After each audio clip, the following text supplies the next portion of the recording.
Another snowstorm. Spring Springtime snowstorm. Holy. Look at that.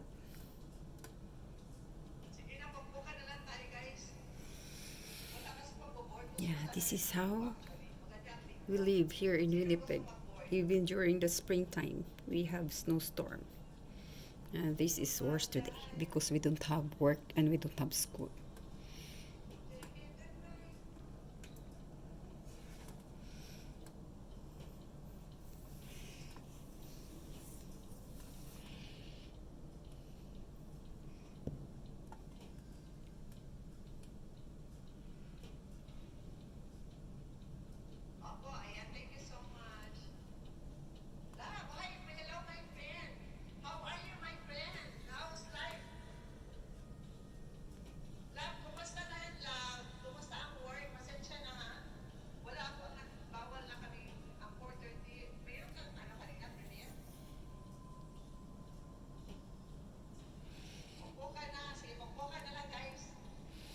You see that snow?